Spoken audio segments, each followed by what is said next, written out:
Welcome to the Modern Mindset Podcast. I'm your host, Josh Giordani. Special guest today, Chris Luna. We met through social media. You do multifamily investing. Your story coming up from what you started with to like getting into real estate is amazing. So I'm ready to like dig into that a little bit more. I know this has been like a long time coming. Yeah. So I'm excited. Yeah, man. Thanks you for first and foremost for bringing your crew here, setting up this show. It's always it's usually me setting everything up or my guy setting it up. So it's nice to be able to just be the guest for once. Of course. So I appreciate you getting me on the show. Of course. It's a little less stressful. It is. Not having to like have to figure everything out and making sure cameras are recorded and all that stuff. Yeah. So, Yeah. Yeah. So we were talking a little bit. I know like you didn't have a background in real estate before you started investing into real estate. So, and I know you opened a cell phone repair shop and you had that for a long time. Talk me through like how that went from like cell phone repair to like, I want to invest in real estate. Like to me, that's like, I've been in real estate since I was 18 years old. So I've always like wanted to invest in real estate. Yeah. So like not being in real estate to going like from where you started from now, it's an interesting story. Yeah, for sure. I'll bring this back actually to that little hotel way out there, the red one, Hotel Del Coronado. Oh, I love that. So I used to work there, and I had a manager who was just not the most pleasant to work with. You can cuss. He's an asshole. He was kind of an asshole. I forget his name. So I always knew from that moment on, this was during college, I was like, I do not want to work for other people. At that time, maybe now I'd work for someone. My mind is shaped and I'm more adaptable. But back then I couldn't handle it. So I was like, okay, I'm done. So I was like, okay, I'm going to start a business. Started iGeeks 2012. One man shop, fixing phones, making a bunch of money. I thought I was rich at the time. I wasn't, but I thought I was in my 20s, doing really well. And I see my buddies, they're buying real estate and they're kind of traveling and living this lifestyle and they're getting wealthy. I'm like, I'm missing something here. No one taught me this. I grew up in a middle-class family. Right. And I thought to myself, okay, I should probably buy some real estate.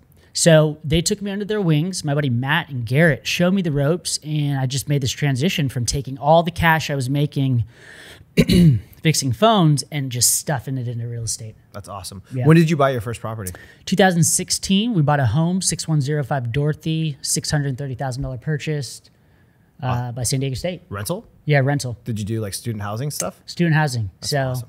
1,900 square feet. It was a 5-bed, 3-bath. And, we thought we were geniuses. We were 3,000 mortgage, 5,000 rent coming in, cash flowing $2K. We thought we were doing it well, and that is good. But everything changed when we started building ADUs because we doubled our rent on them. Yeah, absolutely. And we can get into that later. And then you met those two through, because you went to SDSU, right? And were you in a fraternity? Were they a part of your fraternity? Yeah, we were Sigma Alpha Epsilon, fraternity brothers. Cool. Matt was my pledge class. And Garrett was kind of like the big bro. Cool. Yeah. I like that. Yeah. And I've seen Garrett's stuff. He's doing like a ton of like the ADU the build-ups with 4-unit plus, right? Like he's a heavy hitter. Yeah. Scaled big time. How many doors does he have? I don't know how many doors he has, but his portfolio value's got to be over 100. Dude, that's crazy. Is my guess. Right. Total guess. So what is your goal with your portfolio value? I was always focused on 100 million because I figured if I can get there, like I'm set. But now everything's kind of changed. Like the real estate I know is going to happen. Like I can play this sport until 80, 90, however long I want to play the game, I can play, right? So I know I'll grow it. Right now, I'm kind of moving more towards education and helping more people. I like that. Yeah. Yeah, I feel like the fulfillment of like the education side, once you get to a place where you can start giving back is amazing, right? And I think like you've gotten to that place, I think with your real estate that you've been purchasing and being able to sell and still continue to buy more and then being able to give back to people who we're constantly asked all the time. Like now that we're at this place, I wouldn't say like I consider it successful, but like I don't want to say like I'm where I want to be. But once you get to a place where people start noticing you and respecting where you're at, they start asking you a lot of questions. Absolutely. And you start trying to give back to those people as best as you can. And having a coaching program or doing some type of mentorship is something that I would consider as well. The podcast that I did yesterday, he was talking about, he was telling me, he's like, you had your mentor 3 years ago that brought you in, me, right? Like I had my mentor who brought me in 3 years ago and basically cut my learning curve, right, by maybe 10 or 15 years to where now my mistakes are probably very limited because I was trained or taught the way I was taught in a very short period of time. where now he was telling me that now you want to give back because you had that opportunity that someone else wouldn't have had. And I was like, that's powerful. Yeah. Like, it's a good feeling to like, I started thinking about it. I'm like, that's real. Like that's so true. So, I like that it's fun. It's like doing real estate deals. Like it's cool. You make money, you provide housing. It's cool and all, dude. The education of real estate is very fulfilling. Yeah, you can really change someone's life. Like I have a student out here, and like he's learning, and like I can't just wait till he does his first deal because I know what that first deal did for me and how my life changed. And like to see that happen over and over again as I start to help more people, like that's super fulfilling, and it's making real estate really fun again for me. Yeah, I think it gets stale. Yeah. You know, you can only go so far, especially like with me, like with flipping, like I got to chase a lot of deals. With buying and holding, it's a lot different, right? You're able to hold it, you're cash flowing, you're able to either do additions and other things that are involved with it. With flipping, it's like, I'm just finding the next deal because it's income, it's active income where with real estate buying and holding is passive-ish. I like that. Passive-ish. It's not, I don't think there's anything that's passive. Yeah. It's funny. My goal is 100 million. I should just commit. My goal is 100 million between the next 15 to 20 years. Love it. Solid number. I think with where we're at, right, with doing flips and all that stuff, like I think, and using other people's money, I think with all these new laws with the ADUs, we were talking about that a little bit, with being able to put like 30 units on a 10,000 square foot lot here in San Diego in like the transitory areas. It's like, how do you not look at that stuff and like, I just want to dive in like head first, like find me this house so I can start that process and start doing it. Yeah. So. Yeah. I have a few of those working right now by San Diego State. I told one of my business partners, we own one nice cash flowing property, like 12K a month. And then we have another one that's a 10,000 square foot lot. The 12,000 in rent property is like the best location. Mary Lane and 55th, like prime. Will be a development someday with the neighbor parcels. It's a sick property, but the 10,000 square foot lot is like a inferior location, and I'll take the inferior location 10,000 square foot lot. Yeah, like we're trying to divide up if we decide to partner off, and he takes one, I take one. Okay. So it's interesting. It's like to give up my best asset to do that. That's how much I believe in these multiple ADU plays. I mean, you don't necessarily have to give them up, do you? Yeah, no, we can keep them, but you know.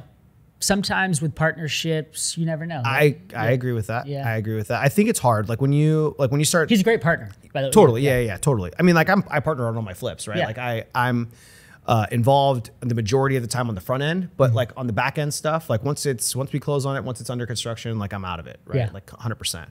But this year I've been buying and keeping a lot more. Like told you, I closed on that place in Encinitas and place in Palm Springs, and I'm keeping both of those. So, it's hard with buying and holding. I think having partnerships, unless you structure them correctly, it can be difficult, but having the right partner is perfect. Yeah. Right. Yeah. I mean, when I was doing my deals at one point, I maybe had 15 to 17 partners. Holy shit. And I was juggling all this by myself, and it became overwhelming. So once I start selling off assets late 2022, I have less and less partners. I'm consolidating 1031 into just me owning like one sick property, and it's nice. It allows me to now focus on content without feeling like I'm not holding up to my end of the bargain on any type of partnership. Totally. Let's before we switch to content, talk to me about Grant Cardone coaching. So I know, like I was telling you, that coaching, you know, being a part of a group and all of that stuff. Like I've not been against spending money on coaching. Like I believe in it. And I think a lot of the things that I've learned in terms of marketing and building my flipping business has been because I've been in like small groups that I think I told you I was in the results driven Tiffany High. I think she was on stage. Oh yeah. So I went to like her virtual group and like a part of a lot of her stuff, and just like the 4-week program that she had dramatically changed my business. Dramatically. Yep. And that was cheap. It was like not even $1,000. Wow. Right. And it dramatically changed my business and how I ran it. So I can imagine you being coached with Grant and Ryan. Well, I want to hear about all that stuff. So I'll be so transparent with this. Prior to them coming into my life, I was a single family guy building ADUs, and I made a bunch of money. And I did some multifamily deals, and they were good. PB deals, great locations, stabilize, great. That's cool. But I didn't know anything. They taught me so much, man. Cap rates, all this stuff, like expense ratios. I thought I knew it all, but single family and multifamily, different beast, mainly because of the debt. 100%. And so when I hop on these weekly calls with Grant, and he's looking at me and he's talking to me, Chris, like do this, do that. Like it's it's eye-opening because that's just like 35 years of just experience like pouring into you. And I need that because I know where I'm trying to go. And like he is a great educator in that sense. And then Ryan's really good at underwriting. Right. So having them, they give me the confidence. Like I feel like I can go tie up any property because I have them like on my corner, and it's been good. It's been good. And you kind of figure it out because I think a big part of like people getting involved with real estate is they forget you just need to take action. Yeah. Like don't overthink it, right? If you find a good deal, someone will partner with you, or you can figure it out. Deal, debt, equity. Yeah. You got a good deal, you'll attract the debt, and then the equity will follow. So with Wealthy Creator, with Ryan's stuff, how is that? Because I know now your big focus, we talked about that a little bit, coaching, right? Mentorships and things like that. What is your next, what do you see like the next few years of that? And what has that coaching taught you? Yeah, so Ryan's program is great. Every Tuesday I hop on a call with him. Again, he's pouring into us, telling us what he's actually doing. Ryan told me last week, I'm going from 45-minute podcast to 2-hour podcast because YouTube wants long form. He gives me little tips and tricks. He's like, it's going to take 8 hours for someone to consume 8 hours of consuming your content before they buy your coaching program, Chris. So it's just like these little things. I hear it. I'm like, okay, that's what I should do. Right. VSLs, funnels, all this stuff you see people doing, but it's like he breaks it down. He's like, hey, this is how I did it. So you basically could become Ryan Pineda from a social media aspect. Sure. And for me, that was appealing because I do want to use social to raise money. I want to use it to build brand awareness and then also funnel into my education program and pour into students down the road. Right. Yeah, that's powerful. Yeah. I mean, being in a room, I used to watch his like old videos, like way back in the day when he was, I think, was he in Arizona or was he in Vegas back then? He was in Vegas, but it might've been like 2020 when he was like on TikTok a lot. It was before that. Oh, wow. It was like the earlier stuff when he was like, it was just like first flip, like that he put on a credit card. It was like really old content. Yeah. And it's funny because I was like watching that, but like I couldn't relate like with my journey. Like I don't even know how to put like a down payment on a credit card. Yeah. And like I was always bad with credit or like not understanding how to use credit properly. But those old videos were like, man, this is cool, but like $20,000 doesn't sound that great. Now looking back. Yeah. Earlier, it sounded sexy. But yeah. That's awesome. And then what, like being around all those people, like when you go on, there you go. We're just hanging out here. Yeah. Now we're just hanging out. I felt like I was like just being a little, you good? Like leaning forward. Yeah. How is it? Like you guys traveled to Cabo and you guys were around a circle of people who I would assume is doing a lot of business or just paid to get in that coaching program. Yeah. And so being, like we just talked about it with your mastermind that you had and being around like those like-minded people, like what, like do you ever like run into something like a problem or something where you're like, hey, I'm going to text so-and-so, or I'm going to like, is that like, as far as like the energy at the event? Sure. So the energy at the event, it's really cool because you just get like, everyone's there. Like no one's ever negative. Everyone's just like, what are we doing? How can we work together? Right. Now, what happens after those events, everyone goes home. So that's the part where you got to like nurture those relationships and continue to build with them, whatever it's going to do. Sure. Like, we know people in North Carolina. We got friends everywhere. We like go to them, create events and do things. But when we're there, there's a lot of like positive energy. Right. And I think that it's almost like it regrounds you. So when you go back home, you're like fired up and you're just like, okay, let's get after it again. But I just like being around like-minded people. I know it 100%. Sounds cliche, but it's like, I don't need negativity in my life. I had that in high school. I had that in college. Like I don't need that. So yeah. 100% agree.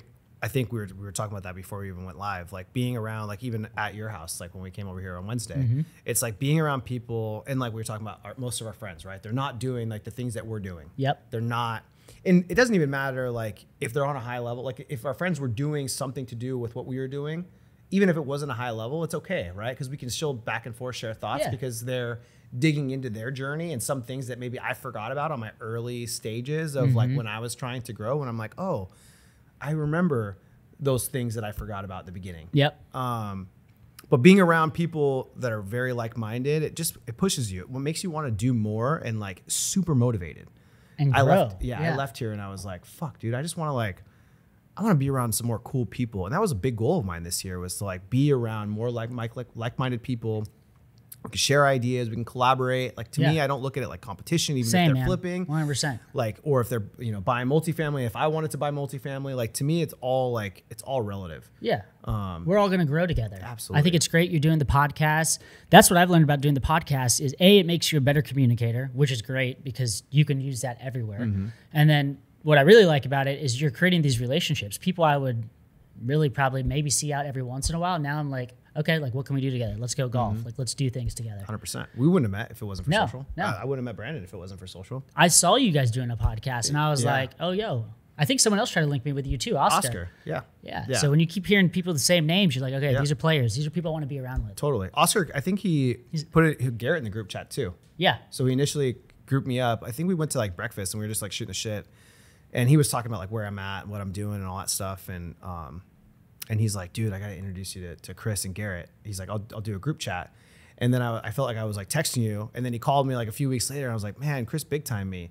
He like didn't get back to me and he didn't follow me on Instagram. He didn't follow me back. And then you met up with Brandon, or then I met up with Brandon, then you followed me back and we connected. And I was like, okay, he must have just not noticed. But it was, So I it will was say funny. this. I now have a virtual assistant. So I'm going to be a little more like it's tough when you have so much going 100%.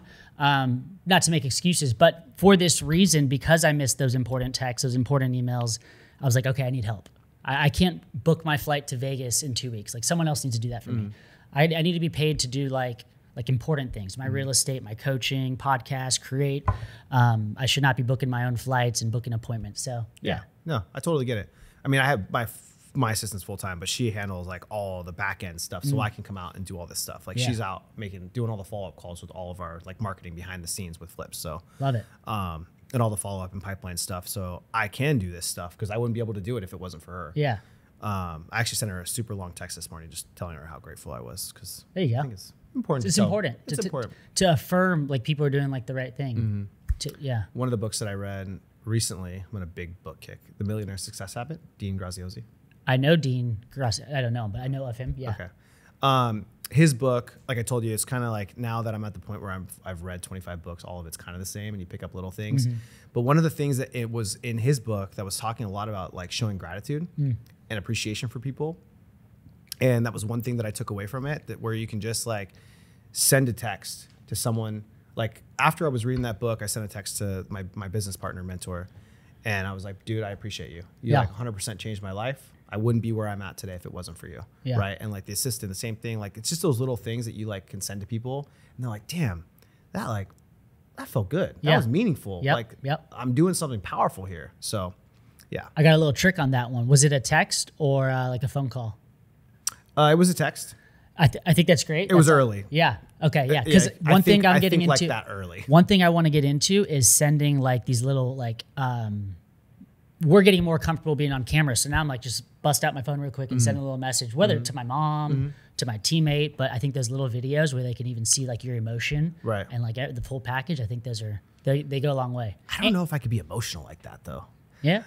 Like with the Not video, like emotional. I would maybe like smile to where it's not like, like if it was in person, it would be different, right? Yeah. I would be like showing true like emotion, but when you're like recording a video, I think it's maybe a little like I don't know. I would feel different. The reason I have this idea is through 10x stages. To get on podcast, you basically whip out your phone and send like kind of a 2-minute video about, hey, blah, blah, blah. Yeah, hey, what's up, Ryan Pineda? Love what you're doing with WealthCon. Like, this is awesome, man. Like, saw that episode you did with so-and-so, blah, blah, blah. And you could just go into like, hey, I'd like to be on your episode sometime. But yeah, that's why we send those videos.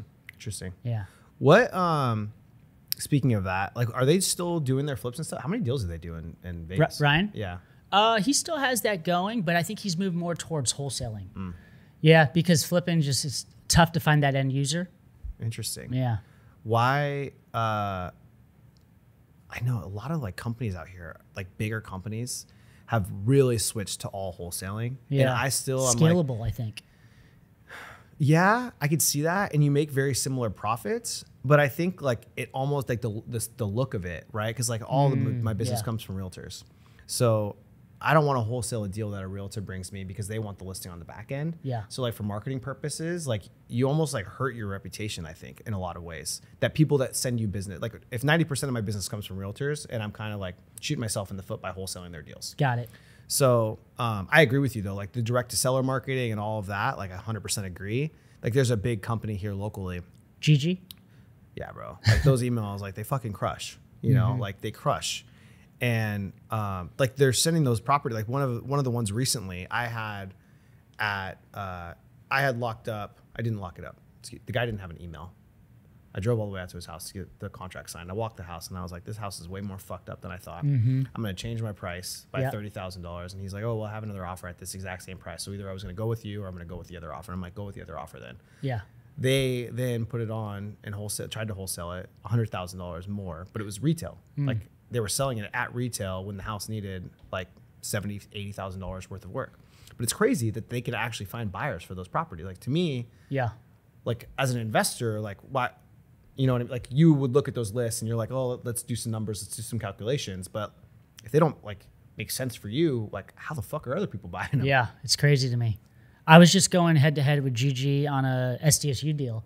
And I came in at 900. They came in, I didn't know this at the time. They came in at 950. I said, I'm good. I don't need to pay 950. I walked on the deal. The lady went with them and she just texted me 2 days ago or 3 days ago. She's like, hey, they bailed. I said, I told you they were going to bail. They weren't going to pay 950. That was way overpriced. So now I'm negotiating back with her, and I should be able to tie it up for like $875 or so. Nice. Was it an agent lead or was it direct to seller? No, yeah, this was off market. She found me from social media. No way. Which is a good segue. Dude. Yeah. That's interesting. That's really powerful. Yeah, she found me on social media. She saw that I was doing deals by San Diego State, saw me running around the streets, you know, chirping. And yeah, she basically met her at a Starbucks, and I think I'm gonna get the deal. Dude, that's a cool ass story. Yeah. I'm sure it happens often for other people who are like, you know, like I could see like Daniel Davila and Ryan. Yeah, like bigger guys like that. Yeah, big names, 100%. like, with agents reaching out to them. But like I would never think about like a direct to seller or a seller coming directly to someone like us, like from social media, which that's. She scared me at first. She slid into my DMs and she was like, Are you buying by San Diego State? And like, there's this kind of this stigma with like older owners who've lived there for 20 to 30 years by San Diego State. They don't really like what we do because, you know, they want their neighborhood. So when she reached out to me, I was like, no, I actually haven't bought there in like, you know, like over a year. I'm buying in PB now. And she's like, oh, that's too bad because I'm selling my home. I was like, oh, okay. What's the address? So we met at a Starbucks, chopped it up, and yeah, I'm working on the offer right now. Dude, that's a cool ass story. Yeah. That is powerful. Yeah. Yeah. You can't release this episode until I get it under contract. That's fine. I think you're on like the queue of like 7. Yeah. So you're like a month and a half. Okay, out. cool. Yeah. I'm just like that. Yeah. I'm the same. That's I was funny. doing like a rebranding. Like Brandon and I did pictures the other day, and I just posted like a new thing. I hated my thumbnail. So I was like, you know what? I'm just going to stack a bunch of episodes so that I can put them in like a queue so I can do my like weekly email list. So, Nice. Yeah. That's good, man. So social media, what is your process right now? Like how many videos, how many stories, what are you doing to get your engagement and get your activity on the stuff that you're doing right now? Yeah, so I'll take it back to February 18th. My commitment was to post 365 times in the span of 1 year, basically once a day.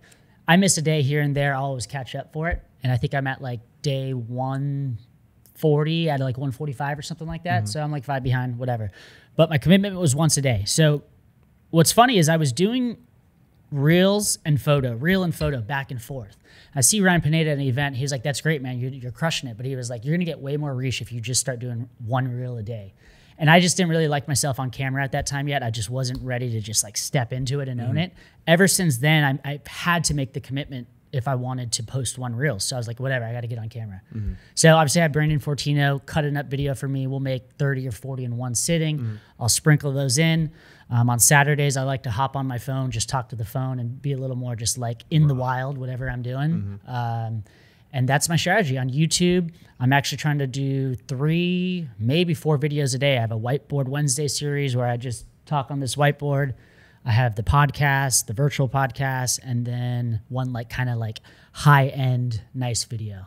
So you're doing one YouTube video a day? That was that was my commitment this week. But what I realized is the views really dropped off like significantly. So I'm probably going to scale it to like 3. A podcast, a Whiteboard Wednesday, and then a longer reel. That's a lot. Yeah. Yeah. I was doing, so I don't know if you knew this. I had like a big fitness Instagram like way back in the day. Nice. This was back in like 2015. One of my close friends who was my coach, and I did like a weight loss journey. And so I documented the whole thing on YouTube. And then I grew my Instagram to like 25 or 30,000 followers at the time. And then I deleted it because it just wasn't for me. But I was uploading YouTube videos, like daily vlogs, every single day for like a full year. Wow. It's a lot of work. Obviously I was single. Yeah. Like did not have a relationship, did not go out, like was not drinking, like not doing anything. Yeah. Also I had my MacBook that was extremely slow. Like the RAM, I think I had like 8 gigs of RAM. So like it didn't even like catch up to all the film and everything else, but it was exhausting. But like, obviously I'm sure you have help, but yeah, doing one a day is a lot. Yeah. Well, the way I actually have it broken down is when I hop on this whiteboard, it's easy. Because it's basically live, and I've got the skills through podcasting and talking to the camera that's really easy now. Like I can pump out 5 videos, short, 5 to 6 minutes. And the key for me is like how I title those, and like it's evergreen. It states, so it will be like how to deal with haters. Like that will always be typed in on Google and YouTube. So those types of videos are good. The podcasts are easy because I just film them and then send it off. Virtual podcasts are easy. Click a few buttons, done. And yeah, I think I have a good little system. Yeah, but I'm like thinking that. 3, so it's like sustainable. Yeah. But yeah, I mean, if you're breaking up, I mean, I think I'm doing like four podcasts a month right now. Solid. So I was going to do the same thing in the beginning of the year. I was like, I want to do 1 YouTube video a week, and then I want to do 4 actual like reels per week. So whatever that comes out to per month. But yeah, it's been, I mean, so far so good. It's been hard because I've had to pivot so many times with content. Did I ever tell you that? No. Yeah, I got in trouble. Well, with yeah, you stuff. told me about the I told title you. stuff. Yeah. So we'll have to name this something different so I don't get in trouble for talking about real estate. Switch it up. Yeah. Let's think of a name on the show. Round table. Well, I'll figure it out. Yeah. I'll use ChatGPT. There you go.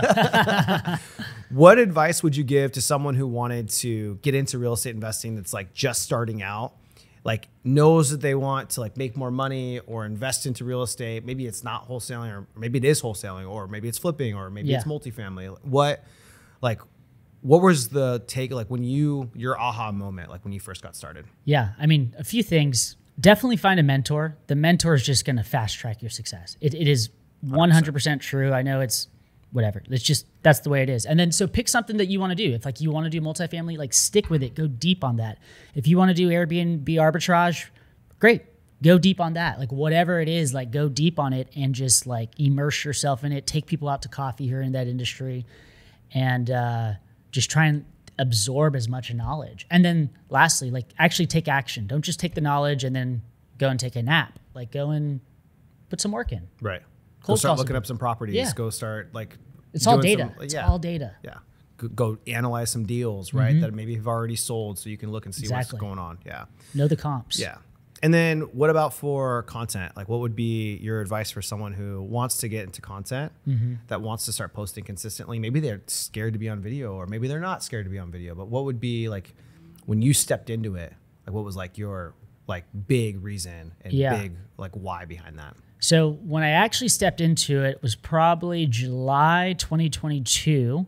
I wouldn't post on my Instagram. And why is that? Because that's where all my friends were, right? I was fearing their judgment, which was the wrong attitude, but that's okay. So I was posting on TikTok, where no one's really following me on TikTok, and I could maybe get some views. And I'm okay with that period because I became a better communicator at that time. I learned like how to do hooks, and I just learned and I got better. And once I had an MVP, minimum viable product, by call it like October, November, December, I was like, okay, I'm ready to start posting on Instagram. Still didn't do it though. January goes by and I was like, okay, now's the time. I was ready. I was like, okay, we got an MVP. We have good editors. We have good topics. I can talk about my success. I'm seeing what other successful people are doing. Like you're going to snowball and you'll keep going.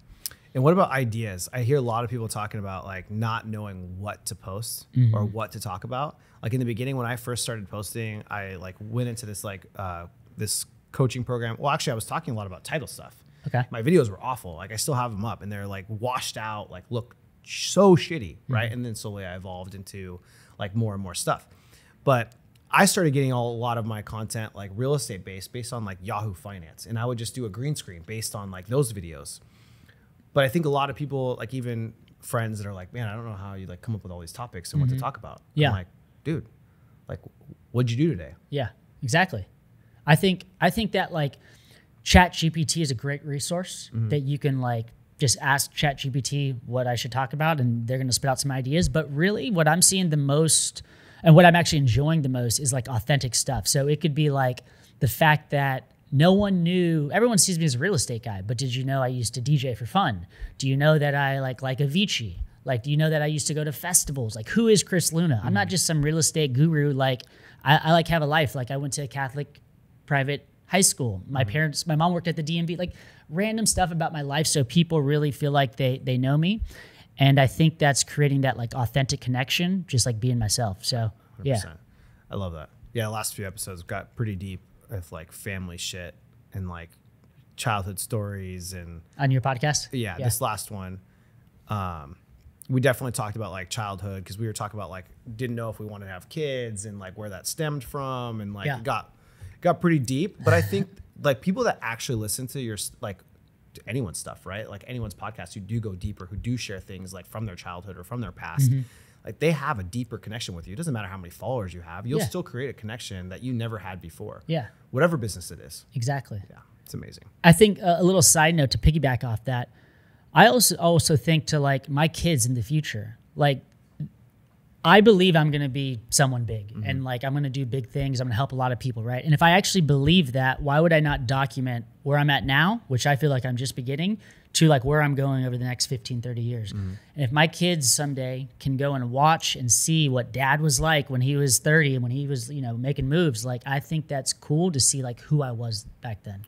how I talked, you know, the people I was surrounding myself with. And 100%. I think just watching that kind of documentary of my life, that's why I've become okay with me just being who I am and being transparent with like who I am and just putting it out on the internet. If you like it, great. If not, no big deal. 100% agree.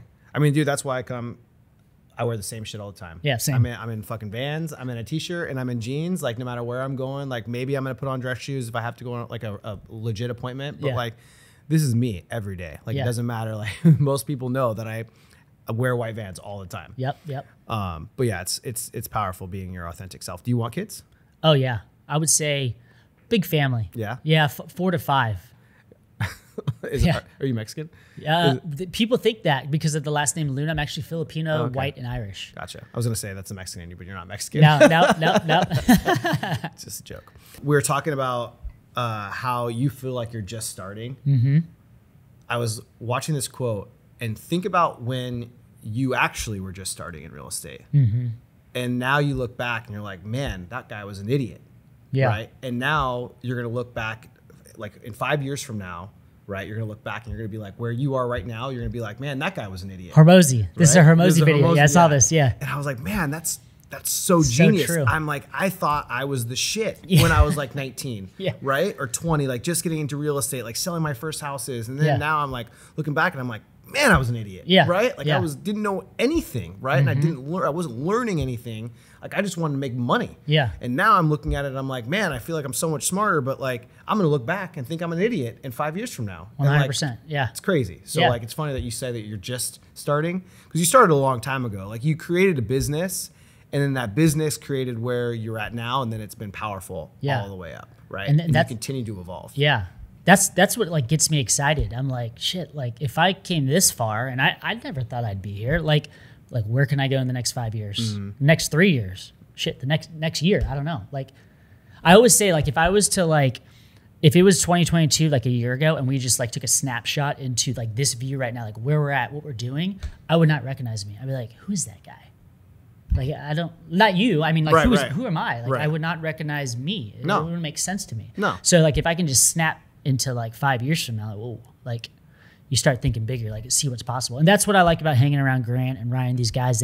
They force you just by being around them and their presence to think a little bit bigger.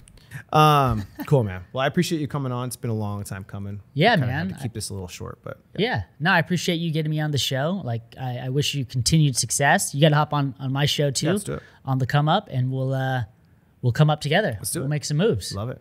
Appreciate Awesome, you. man. Appreciate you.